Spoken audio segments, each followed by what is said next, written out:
அஸ்ஸலாமு அலைக்கும் வரஹ்மத்துல்லாஹி வபரகாத்துஹு. எல்லோரும் எப்படி இருக்கீங்க? அல்ஹம்துலில்லாஹ், நான் ரொம்ப நல்லா இருக்கேன்.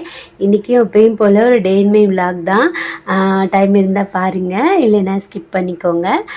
காலையில் எழுந்திரிச்சோடனே என்ன பண்ணுவேன், எப்பயும் போல் ஒரு அடுப்பில் டீயை போட்டுட்டு அஃப்ரா குட்டிக்கு வந்துட்டு இந்த அடுப்பில் பால் போட்டிருக்கேன். அஃப்ரீனாமாக்கு இந்த அடுப்பில் சாப்பாடு வச்சுருக்கேன். நல்லா குளிர் அடிக்குது இப்போல்லாம். காலையில் அஃப்ரீனாத்தாவை கொஞ்சம் லேட்டாக தான் போனாங்க. 3 பேர் எப்படி தூங்குறாங்க பாருங்களேன். இப்போ அஃப்ரீனாமா ஃபஸ்ட்டு எழுப்பிட்டு அவளை கிளப்பணும்.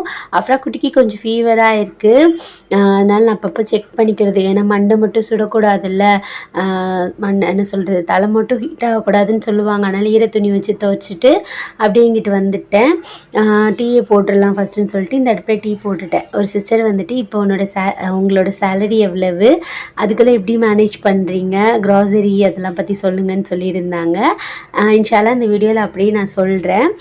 இப்போ என்ன பண்ணிக்கிட்டு இருந்தேன்னா, பாப்பாவுக்கு வந்துட்டு ஸ்நாக்ஸ் கொடுத்து விடுறதுக்காக சக்கரவள்ளி கிழங்கு இருந்துச்சா, அதை அவிச்சிடலான்னு சொல்லிட்டு கட் பண்ணி வச்சாச்சு. தண்ணியில் அவிக்காதீங்க எப்பயுமே, நம்ம ஆவியில் அவிச்சோம்னா தான் சக்கரவள்ளியோட ஸ்வீட்னஸ் வந்துட்டு அப்படியே இருக்கும்.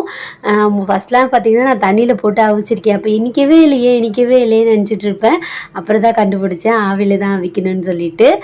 பாப்பாவுக்கு வந்துட்டு ட்ரெஸ் எல்லாம் எடுத்து வச்சுட்டேன். இன்றைக்கி வெனஸ்டேன்றனால அவங்களுக்கு இந்த ட்ரெஸ் தான். மேடம் பாருங்கள், அப்பப்போ நம்ம செக் பண்ணிகிட்டே இருக்கணும். நம்ம குழந்தைங்களுக்கு உடம்பு சரியில்லைனால இது ஒன்று தான்.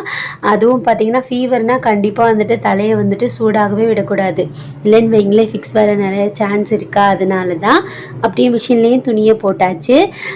இப்போ நம்ம அஃபீனாத்தா வந்துட்டு எனக்கு எவ்வளோ சேலரி கொடுப்பாங்கன்னா 30,000 தருவாங்க. மந்த்லி வந்துட்டு 30,000. அதில் வந்துட்டு 14,000 நம்மளோட ரெண்ட்டுக்கு போயிடும். 1000 ருபீஸ் பார்த்திங்கன்னா சிலிண்டருக்கு, அதில் 50 ரூபா மிச்சமாகும். அதில் ஏதாவது ஒரு செலவு இருக்கும்ல, அந்த மாதிரி செலவு பண்ணிடுவேன். 15,000 வந்துட்டு க்ளோஸ் ஆயிடுச்சா, இன்னும் வந்துட்டு 15,000 இருக்குது. அதில் நான் என்னென்ன பண்ணுவேன்னு சொல்லிவிட்டு அப்படியே நான் வந்துட்டு சொல்கிறேன் வீடியோவில். பாப்பாவுக்கு வந்துட்டு லஞ்சுக்கு வந்துட்டு முட்டை சோறு தான் ரெடி பண்ணிக்கிட்டு இருந்தேன்.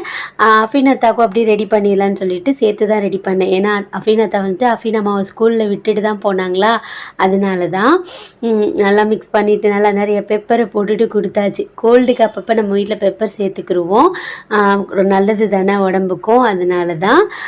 அப்புறம் என்ன சொல்லிக்கிட்டு இருந்தேன், அப்புறம் டெய்லி பார்த்திங்கன்னா கண்டிப்பாக 4 பால் பேக்கெட் வாங்குவேன். ஏன்னா அஃப்ரா குட்டி வந்துட்டு நைட்டில் பால் குடிப்பாங்க, நானும் டீ குடிப்பேன். அதனால் ஒரு நாளைக்கு கண்டிப்பாக 100 ரூபா பால் பாக்கெட் செலவாயிடும். சம்டைம்ஸ் பால் மிச்சமாக இருந்துச்சுன்னா மறுநாளைக்கு வச்சுக்கிருவேன், அதனால் பிரச்சனை இல்லை. அது வந்துட்டு மந்த்லி ஒரு 3,000 வருமா, ஒரு நாளைக்கு 100 ரூபான்னு நான் கொஞ்சம் எக்ஸ்ட்ராவே சொல்கிறேன். சம்டைம்ஸ் 3 பாக்கெட் கூட வாங்குவேன். அதில் மீத இருக்கிற காசை வந்துட்டு நான் உண்டியலில் போட்டு வச்சுக்கிருவேன். ஏன்னா ஏதாவது ஒரு திங்ஸ் வாங்கலாம்ல, அப்படி தான்.